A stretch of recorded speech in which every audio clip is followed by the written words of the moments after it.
Hey guys, Professor Bill, Comic Book University, and Star Wars Han Solo Imperial Cadet, issue number 1 of 5. That's one hell of a title. Anyway, so I decided to grab this because I thought this was going to be kind of fun. Was it? Yeah, but I also got some personal gripes as a former soldier, and I'm going to get to those towards the end of the video. For now, let's talk about the people who made this book so we get into the book itself. All right, so Robbie Thompson is the writer. Leonard Kirk is the artist. Arif Priento is on colors, VC's Joe Caramunga on letters, and the cover artist is David Nakayama. Elsa, it's hard to read these words. I have to blame Joe Caramunga for that because the font is just all sorts of weird. But Elsa Carretier and Matt Wilson did a variant cover, and another variant was done by Luke Ross and Java Tartaglia. Anyway, so I'm moving on, dudes. This was fun. This is I saw who's the name of this character, this big worm type thing that yeah, I got a digital version because I didn't know how good this was actually going to be. Believe it or not, I was going to grab the actual comic book, but at the comic book store they talked me out of it. Like, yeah, seriously. Is what it is. Proxima, there we go. I've seen this Den of the White Worms, Lady Proxima's lair, and Lady Proxima before recently in another comic book. I don't remember which one. I'll hang out at the comic book store once in a while and just pick up a couple books and just flip through them and see if I'm actually going to like it or not. And I didn't like any of them, but this one I decided to pick up without actually flipping through. But again, digital.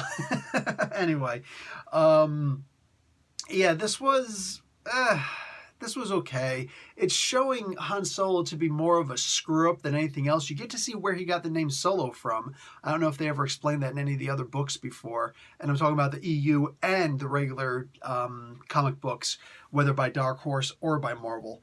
But it's, I don't know, it's fun. It is fun. But again, as a former soldier, I got issues with this, man.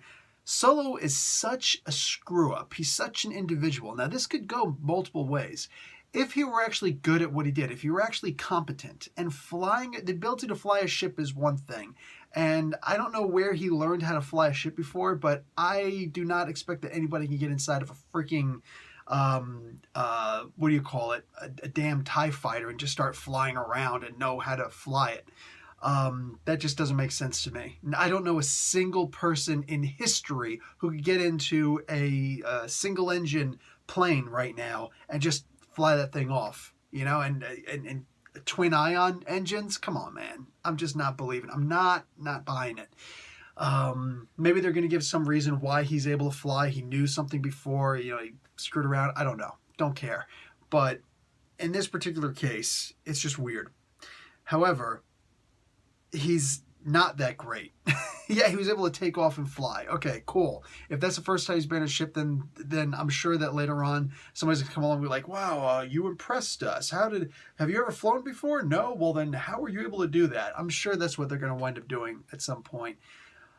But he's just more of a screw up than anything else. He can't do right. He can't even think. Honestly, like this guy, he's single-minded. He's just trying to go back and get this Kura girl. He's got to go back and try and rescue the love of his life. Cute. Really cute. But he's a screw-up. That's all he is a screw-up. If you can't be in basic training, and I don't care what kind of basic training you're in, if you can't be in basic training and understand why it is important for whatever it is that your advanced individual training is supposed to be, you're not smart enough to actually be a soldier. That's bottom line, dude. And this guy should have been kicked out. When I was in basic training, we had a couple of screw-ups in there. You know what I'm saying? We had a couple guys who were actually individualistic minded, okay? I'd like to say I was one of them too. I'd like to say, but you know, that would be kind of cocky. Either way, I have known a couple of individualistic minded people who they do whatever is required of them, but at the same time on the side they're like, yeah, this is this cookie cutter training is kind of annoying, right? You know what I'm saying? But then there are people who are just absolute idiots, and they can't think, past their noses on their faces. Knew a guy like this. I'm not going to say his name, not like you know him anyway, but still, knew this one guy that enough people got together, and I was not one of them, but they said that we're going to give this guy a blanket party. They got caught trying to, and everybody everybody got stuck. No phone privileges, no nothing. And we got smoked also. If you were in the military, you know what that means. So we just got, oof, man, it was not good. It was not good. Some moron basically left a note saying, if you don't shape up, this is what's going to happen to you. Come on, man. And if you don't know what a blanket party is, go watch Full Metal Jacket. That's a blanket party. Anyway, yeah, it's, man, like there's just some people. And even though I wasn't planning on putting a beating on this guy or anything like that, make no mistake, I hated him. I hated the hell out of him. It wasn't about we're going to shape him up and bring him up to top speed, up to high speed or anything. No, the guy was just a moron. And there were a couple other morons like that too. But this guy was exceedingly moronic. He just couldn't get life. Like he would learn a new thing and think that he was the, like he discovered it. Like really, really dumb inherently. And that's what Han Solo in this book reminds me of. I get it. He's supposed to be a free thinker, but he's supposed to be really good at what he does. Like he's just naturally gifted at a whole bunch of things. Calls it luck. He's blaming it on the dice, but actually it's in him somehow. I always thought this guy's force sensitive and, just nobody knows it. But whatever the case is, I don't see him as being particularly adept at anything. He's highly inept.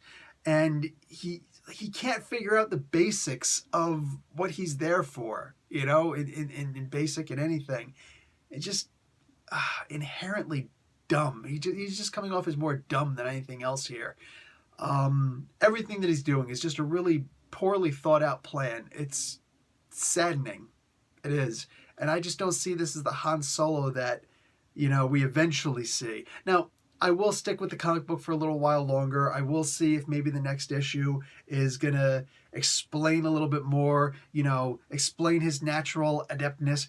Maybe it'll say what his reasoning is for not being interested in the military. Because dude, the military isn't for everyone, and the best leaders are not the ones who follow orders. They're just not. You can be a leader by following orders, by learning how to follow orders first, but sometimes the better leaders are the ones who aren't great at following orders, but it definitely does help. It definitely does.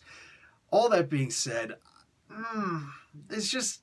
he just seems too dumb. And I know that Han Solo makes dumb mistakes sometimes because he's cocky, but they're not stupid mistakes. They're not mistakes that are like, wow, you pretty much just got us all killed, because they're more like, wow, you just made this a lot harder for us.